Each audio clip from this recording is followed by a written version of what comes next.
ముఖ్యంగా ఈ వీడియోలో చెప్పాలనుకుంటుంది ఏంటంటే, చిట్టిని ప్రతిరోజు తలుచుకుంటున్నాను కదా. ఒక్కసారి నన్ను వదినాన్ని పిలిస్తే బాగుండు, వదినాన్ని పిలిస్తే బాగుండు అని చెప్పేసి ఇన్ని డేస్కి అయితే చిట్టి నాకు కనిపించింది అనమాట. అయితే నేను వంట చేస్తున్నాను, కిచెన్లో ఉండి వంట చేస్తున్నాను. వంట చేసేటప్పుడు గోడ సాటుకు వచ్చి వదినా అని పిలిచి నన్ను చాలా డేస్ తర్వాత వదినా అని పిలిచి గోడ చాటు నుండి తను మళ్ళీ ఎక్కడికి ఉంది, మళ్ళీ గోడ దగ్గరకు వచ్చింది. మళ్ళీ గోడ దగ్గరికి వచ్చి వదినా అని పిలుస్తుంది. ఏంటి మా చిట్టు వచ్చింది ఏంటి అని చెప్పేసి బయటకి వెళ్ళి చూసి మా చిట్టు మా దగ్గర లేదు. ఇప్పటికీ ఇట్లాంటి ఊహలు మాకు ఇంకా అవసరం, మా చిట్టి మాతో ఉందేమో అనిపిస్తుంది. అట్లాంటప్పుడు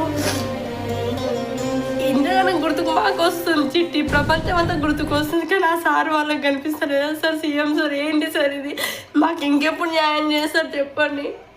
మా ఆడపడుచు ప్రశాంతంగా లేదని చెప్తుంది. అక్కడికి వచ్చి ఎట్లా చెప్పాలి తెలుసలేదు సార్ నాకు. తను ఉంటుంది వదినా అని పిలిచి మళ్ళీ వెనకకి వెళ్ళింది, మళ్ళీ వదినా అని పిలిచింది. ఎవరు గోడ దగ్గర అని వెళ్ళి చూస్తే ఎవరు, మళ్ళీ లోపలికి వచ్చి వంట చేస్తున్నాడు. వంట చేసేటప్పుడు నాకు న్యాయం చెయ్యరా ఇంకా అని అంటుంది. ఏం చెప్పాలి సార్, న్యాయం చేయరా అంటే నా అపోహనా లేకుంటే ఏంటి ఇంకా అర్థం అవ్వట్లేదు. చెప్పండి సార్ ఒక్కసారి.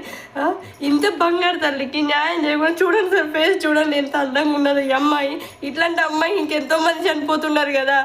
ఇంకెన్ని రోజులు ఏడమంటారు మమ్మల్ని, ఇంకెన్ని రోజులు ఏడమంటారు చెప్పండి. ఏడ్చి మా ప్రాణాలు పోతున్నాయి. చెప్పండి ఒకసారి. మాలాంటి ఆడపిల్లలు ఇంకెంతమంది బలి కావాలి సార్ చెప్పండి. ఇట్లాంటి తప్పు చేసిన వాళ్ళకి ఉరి శిక్షణ ఏదో ఒకటి చేస్తే ఆ అమ్మాయికి న్యాయం జరిగితే ఎంత ప్రశాంతంగా ఉంటుంది తెలుసా సార్. ఆత్మపిశాచి అయిపోయి మా ఆడపడికి మైండ్ మొత్తం పిచ్చి వేసి ఎంతగానో తిరుగుతుంది, ఎంతగానో కొట్టుకుంటుంది తెలుసా సార్. మొన్న కూడా కళ్ళలోకి వచ్చి నాకు వదిన అని చెప్తుంది. ఏమని చెప్పంటారు చెప్పండి సార్ ఒకసారి, దయచేసి ప్లీజ్ మీకు కాళ్ళు పట్టుకుంటాను సార్. మాకైతే కొంచెం న్యాయం చేయండి సార్.